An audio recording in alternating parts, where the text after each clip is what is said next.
ಪರ್ವತ ಬಾದಿನೊಳಗೆ ಎಲ್ಲರಿಗೂ ಕೂಡ ದಾಸೋಹವನ್ನ ಪ್ರಾರಂಭ ಮಾಡ್ತಾರೆ. ಹೀಗೆ ದಾಸೋಹವನ್ನ ಪ್ರಾರಂಭ ಮಾಡಿರ್ತಕ್ಕಂಥ ಸಂದರ್ಭದೊಳಗ ಬ್ರಹ್ಮಪುರದ ದೊಡ್ಡಪ್ಪ ಗೌಡ್ರು ಅಂತಿರ್ತಾರೆ. ಅವ್ರದ್ದು ಕೂಡ ಜೋಳದ ವ್ಯಾಪಾರ, ಒಂದಿಷ್ಟು ಜೋಳವನ್ನ ಮಾರಿ ಅದರಿಂದನೇ ಹೊಟ್ಟೆ ತುಂಬಿಕೊಳ್ತಕ್ಕಂತಹ ದೊಡ್ಡಪ್ಪ ಗೌಡ್ರು ಬ್ರಹ್ಮಪುರದೊಳಗೆ ನೆಲೆಸಿರ್ತಾರ. ಹಿಂಗೆ ಸುತ್ತಮುತ್ತ ಗ್ರಾಮಕ್ಕಂದ್ರೆ ಜೋಳ ಮಾರಾಕ್ ಬರೋರು ಎತ್ತಿನ ಮೇಲೆ, ಹೋರಿ ಮೇಲೆ, ಹಾಗೆ ಎತ್ತಿನ ಮೇಲೆ ಇರ್ತಿತ್ತು. ಅವ್ರದೊಂದು ಬಲಿಷ್ಠವಾಗಿರ್ತಕ್ಕಂಥ ಹೋರಿ, ಅದ್ರ ಮ್ಯಾಗೇನು ಜೋಳ ತುಂಬ್ಕೊಂಬರೋದು ಮಾರ್ತಿದ್ರು. ಅವ್ರಿಗೆ ಕೂಡ ಒಂದಿಷ್ಟು ದಾನ ಧರ್ಮ ಅಂತಕ್ಕಂಥದ್ದು ಇತ್ತು ದೊಡ್ಡಪ್ಪ ಗೌಡ್ರಿಗೆ. ಆಗ ಏನ್ ಮಾಡೋರು ಅವರು, ಹಿಂಗ ಪರ್ವತ ಬಾದಿನೊಳಗೆ ಬರಗಾಲ ಬಿದ್ದತೆ ಅಂತ ಅಲ್ಲೊಬ್ರು ಮಹಾತ್ಮರು ದಾಸೋಹ ನಡೆಸ್ಯಾರ. ಆ ದಾಸೋಹಕ್ಕೆ ನಂದು ಸ್ವಲ್ಪ ಏನಾದ್ರು ಸೇವಾ ಸಲ್ಲಿ ಅಂತ ಏನ್ ಮಾಡ್ತಿದ್ರು, ಮಾರೋ ಸಂದರ್ಭದೊಳಗ ತಾವು ಮಾರ್ತಕ್ಕಂಥ ಜೋಳದೊಳಗ ಏನ್ ಮಾಡ್ತಿದ್ರು, ಒಂದಿಷ್ಟಲ್ಲಿ ದಾಸೋಹಕ್ಕೆ ನೀಡುದು, ಮುಂದೆ ಹೋಗೋದು ಮಾಡ್ತಿದ್ರು. ಹಿಂಗೆ ಯಾವಾಗ ದಾಸೋಹಕ್ಕೆ ಪ್ರತಿನಿತ್ಯವೂ ಕೂಡ ದಾಸೋಹಕ್ಕೆ ಅಲ್ಲಿ ಬಂದ್ರು ಅಂತಂದ್ರೆ ಅಲ್ಲೊಂದಿಷ್ಟು ಜೋಳ ಕೊಡೋದು, ಉಳಿದದ್ದು ಜ್ವಾರ ಮಾರೋದು. ಹೆಂಗ ಜ್ವಾಳಗಳನ್ನ ಮಾಡ್ತಿದ್ರು ಅವರು. ಅವ್ರಿಗೆ ಹೆಂಗಾಗ್ತಿತ್ತು ಅಂತಂದ್ರೆ ಪ್ರತಿನಿತ್ಯ ಕೊಡ್ಬೇಕಾಗಿತ್ತು ಅಂತಂದ್ರ ಅವ್ರ ಮನಸ್ಸಿನೊಳಗೆ ಬರ್ತಿತ್ತು, ಕೊಟ್ಟು ಅವ್ರ ಮನೆಗೆ ಹೋಗ್ಬೇಕಾಗಿತ್ತು ಅಂದ್ರೆ ಪ್ರತಿನಿತ್ಯ ಎಷ್ಟು ಅವರ ಹಣ ಸಂಪಾದನೆಯನ್ನು ಮಾಡುವೈತಿದ್ರು ಅಷ್ಟ ಹಣ ಸಂಪಾದನೆ ಮಾಡುವೈತಿದ್ರು. ಅಲ್ಲಿ ದಾಸೋಹಕ್ಕೆ ಕೊಟ್ರೆ ಕಮ್ಮಿ ಆಗ್ಬೇಕಲ್ಲ, ದಾಸೋಹಕ್ಕೆ ಜೋಳ ಕೊಡ್ತಿದ್ರು. ಆದ್ರೂ ಏನಾಗ್ತಿತ್ತು, ಮನೆಗೆ ಹೋಗಿ ನೋಡಿದ್ರ ಪ್ರತಿನಿತ್ಯ ಎಷ್ಟು ಹಣ ಒಯ್ಬೇಕು ಅಷ್ಟ ಹಣ ಒಯ್ಯೋರು. ಅವ್ರಿಗೆ ಆಶ್ಚರ್ಯ ಅನಿಸ್ಬಿಡ್ತಿತ್ತು. ಮೊದಲು ಅಷ್ಟ ಕೊಡ್ತಿದ್ನಿ, ಇಲ್ಲಿ ದಾನ ಮಾಡಿದ್ರು ಕೂಡ ಅಷ್ಟ ಬರಾಕ್ತತಿ ಅಂತಂದ್ರ ಆ ಮಹಾತ್ಮರಂತಲ್ಲಿ ಏನೋ ಒಂದು ಶಕ್ತಿ ಐತಿ ಅಂತ ಏನ್ ಮಾಡಿದ್ರು, ಪ್ರತಿನಿತ್ಯವೂ ಅವರ ದರ್ಶನ ಪಡೆದು ಅಲ್ಲಿ ಜೋಳಗಳನ್ನು ಕೊಟ್ಟು. ಹೀಗೆ ಶರಣ ಬಸವರ ದಾಸೋಹದೊಳಗ ದೊಡ್ಡಪ್ಪ ಗೌಡರ ಒಂದು ಸಹಾಯನು ಕೂಡ ಕೈಗೂಡಿ ಏನಾಡ್ತೈತಿ, ಇಡೀ ಪರ್ವತಪಾದ ದಾಸೋಹ ನಡೀತೈತಿ. ಹೀಗೆ ಪರ್ವತಪಾದ ಮುಂದ ಶರಣರ ಕೃಪೆಯಿಂದ ಏನು ಶಿವಪುರಾಣ ಹಚ್ಚಿದ್ರೋ ಆ ಶಿವಪುರಾಣದ ಕೃಪೆಯಿಂದ ಏನಾಗ್ತೈತಿ, ಶರಣರ ಪಾದ ಸ್ಪರ್ಶದಿಂದ ಅಲ್ಲಿಯೂ ಕೂಡ ಮಳೆ ಬಂದು ಪರ್ವತಪಾದಿನ ಬರಗಾಲ ನೀಗುತ್ತೈತಿ. ಆಗ ಅಲ್ಲಿ ಇರ್ತಕ್ಕಂಥ ಜನ ಅಂತಾರ, ಎಂತ ಮಹಾತ್ಮರಪ್ಪ ನೀವು, ನಾವು ಇಡೀ ಗ್ರಾಮವನ್ನ ಬಿಟ್ಟು ಹೊಂಟಿದ್ದೀವಿ. ಗ್ರಾಮವನ್ನ ಬಿಟ್ಟು ಹೋಗುವ ಸಂದರ್ಭದೊಳಗ ಈ ಪರ್ವತಪಾದಕ್ಕೆ ಬಂದು ಆ ಪರಮಾತ್ಮನ ಇಚ್ಛೆ ಏನೋ, ಆ ಪರಮಾತ್ಮನ ಸ್ವರೂಪನಾಗಿರ್ತಕ್ಕಂಥ ಶರಣ ಬಸವರ ಪರ್ವತಪಾದಿಗೆ ಬಂದು ಪರ್ವತಪಾದನ ಬರಗಾಲವನ್ನ ಕಳೆದಿರ್ತಕ್ಕಂಥವ್ರು ಇವರು ಕೇವಲ ಶರಣರಲ್ಲ, ಬರಗಾಲವನ್ನ ಕಳೆದಿರ್ತಕ್ಕಂಥ ಬರಗಾಲದ ಬಂಟ ಶರಣ ಬಸವ ಅಂತ ಹೆಸರನ್ನ ಕೊಡ್ತಾರ. ಹೀಗೆ ಶರಣರು ಎಲ್ಲಾದ್ರೂ ಒಂದಿಷ್ಟು ಕಷ್ಟ ಐತಿ ಅಂತಂದ್ರ ಅದನ್ನ ಕೇಳಿ ಹಂಗ ಹೋಗ್ತಕ್ಕಂಥವ್ರಲ್ಲ, ಬರಗಾಲವನ್ನ ನೀಗಿಸಿರ್ತಕ್ಕಂಥವ್ರು. ಹೀಗೆ ಬರಗಾಲವನ್ನ ಹೋಗಲಾಡಿಸಿರ್ತಕ್ಕಂತಹ ಶರಣ ಬಸವರು. ಆಗ ದೊಡ್ಡಪ್ಪ ಗೌಡ ಏನು ದಿನಾಲು ಬರ್ತಿದ್ದನಲ್ಲ, ಒಂದು ದಿವಸ ಏನ್ ಮಾಡ್ತಾನ, ಮನೆಯೊಳಗ ಹೋಗಿ ತನ್ನ ಹೆಂಡತಿಗೆ ಕೇಳ್ತಾನ. ಅವನ ಹೆಂಡತಿಯಾಗಿರ್ತಕ್ಕಂಥ ನೀಲಮ್ಮಗೆ ಕೇಳ್ತಾನ, ಅಲ್ಲ ನಾನು ದಿನಾಲು ಕೂಡ ಆ ಪರ್ವತಪಾದತ್ ಗ್ರಾಮ ಬರುತ್ತ, ಅಲ್ಲೊಬ್ರು ಶರಣರದಾರ, ದಿನಾ ದಾಸೋಹಕ್ಕಂತ ನಾ ಒಂದಿಷ್ಟು ಜೋಳ ಕೊಡ್ತೀನಿ, ಆ ಜೋಳ ಕೊಟ್ಟು ಮಾರಕ್ ಹೋಗ್ತೀನಿ, ಆದ್ರೆ ಏನು ಜೋಳ ಮಾರಿ ಕೊಟ್ಟಿರ್ತೀನಲ್ಲ ಅದ್ರದ್ದು ಹಣ ಬಂದಿರ್ತೈತಿ ನನಗ, ಅಂತ ಒಂದು ಶಕ್ತಿ ಐತಿ ನೋಡಲ್ಲಿ, ಬಹಳ ಚಲೋ ಆತ್ರಿ ಅನ್ಲಕ್ಕಿ. ಅದಕ್ಕ ನನ್ನ ಮನಸ್ಸಿನೊಳಗೊಂದು ಇಚ್ಛೆ ಐತಿ, ಏನಿಲ್ಲ, ಆ ಪರ್ವತ ಬಾದಳಿರ್ತಕ್ಕಂಥ ಶರಣರನ್ನ ನಮ್ಮ ಮನೆಗೆ ಕರ್ಕೊಂಡ್ಬರ್ಬೇಕಂತ ಮಾಡೀನಿ, ಅದಕ್ಕೆ ನಿನ್ನ ಕೇಳಾಕ ಬಂದೀನಿ ಅಂದ. ಯಾಕಂದ್ರೆ ಎಲ್ಲ ಮತ್ತ ಮನೆ ಹಿರ್ತಾನೆ ಇರೋದು ಹೋಮ್ ಮಿನಿಸ್ಟರ್ ಮನೆಯಾಗ ಹೆಣ್ಮಕ್ಳಲ್ಲ, ಹೆಣ್ಮಕ್ಳನ್ನ ಕೇಳಾರ ಏನು ಮಾಡಾಕ್ ಬರಂಗಲ್ಲ. ಮತ್ತೆ ಹೇಳಾರ ಕೇಳಾರ ಕರ್ಕೊಂಬಂದ್ರ ನೀವು ಸುಮ್ಮಿರ್ತೀರೇನ? ನೀವೇನಂತೀರಿ? ಯಾರನ್ನ ಒಂದ್ ಕಪ್ ಚಾ ಕುಡಿಯಾಕ ಹೇಳಾರ ಕರ್ಕೊಂಬಂದ್ರ ಸಾಕ, ಕರ್ಕೊಂಬತ್ ನೋಡಿದ ಮನ್ಯಾಗ ಐತಿ ಅನ್ನಂಗಲ್ಲ, ಇಲ್ಲ ಅನ್ನಂಗಲ್ಲ, ಕೇಳಂಗಲ್ಲ, ಏನಿಲ್ಲ, ಒಟ್ಟು ಕರ್ಕೊಂಬಂದ್ ಮಾಡ್ಕೊಂಡ್ರೆ ಎಲ್ಲಿಂದ ಮಾಡ್ಕೊಡ್ಬೇಕು ನಾನು? ಬೈತಿರಿಲ್ಲ?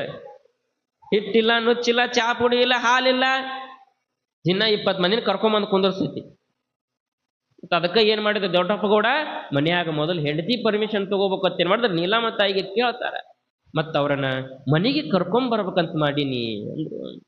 ಮತ್ತೆ ಹೆಂಗ ಮಾಡ್ಲಿ ಅಂದಾಗ ನೀಲಮ್ಮ ತಾಯಿ ಅಂತಾಳ, ಏನ್ರಿ ನೀವು ಇಂಥದೆಲ್ಲ ನನ್ನ ಕೇಳೋದ? ನೀವು ಕೇಳಿದಕ್ಕೆ ನನಗೆ ಖುಷಿ ಆಗ್ಲಿಲ್ಲ, ನೀವು ಕರ್ಕೊಂಡ್ ಬಂದಿದ್ರಂದ್ರ ಇದ್ರ 10 ಪಟ್ಟು ನನಗೆ ಖುಷಿ ಆಕ್ಕಿತ್ರಿ ಅಂದ್ಲಕ್ಕಿ.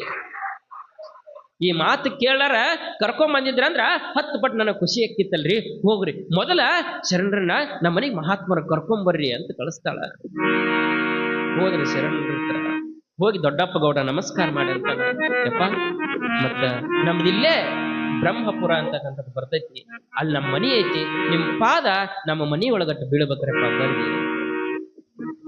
ಶರಣರಿಗೆ ಅವನ ಭಕ್ತಿ ಗೊತ್ತಿರ್ತೈತಿ, ಪ್ರತಿನಿತ್ಯ ದಾಸೋಹಕ್ಕೆ ಜೋಳ ಕೊಡ್ತಾನ ಅನ್ನೋದು ಗೊತ್ತಿರ್ತೈತಿ. ಆದ್ರೆ ಇನ್ನೂ ಅಷ್ಟು ಭಕ್ತನ ಭಕ್ತಿಯನ್ನ ಪರೀಕ್ಷೆ ಮಾಡಕ್ ಶರಣರು ಅಂತಾರ. ದೊಡ್ಡಪ್ಪ ಗೌಡ್ರ ನೀವೆಲ್ಲ ಕರೆದ್ರಪ್ಪ, ನೀವೆಲ್ಲ ನಿಮ್ ಮನಿಗ್ ಬರ್ರಿ ಅಂತ ಕರೆದ್ರಿ. ಆದ್ರ ಈ ಪರ್ವತ ಬಾದೊಳಗ ಬರಗಾಲಕ್ಕ ಆ ಊರ್ ಈ ಊರಿಗೆ ಅಡ್ಡಾಡಿ ಏನ್ ಮಾಡೀನಿ, ಒಂದಿಷ್ಟು ಸಾಲ ಮಾಡೀನಿ ನಾನು. ಮತ್ತ ಆ ಸಾಲ ತೀರಿಸ್ಲಾರ ಊರ್ ಬಿಟ್ಟು ಹೋದ್ರ ಅವ್ರೇನ್ ಅನ್ಬೇಕು ನನಗ? ನಾ ಏನ್ ಬರಂಗಿಲ್ಲ ಅನ್ನಂಗಿಲ್ಲಪ್ಪ.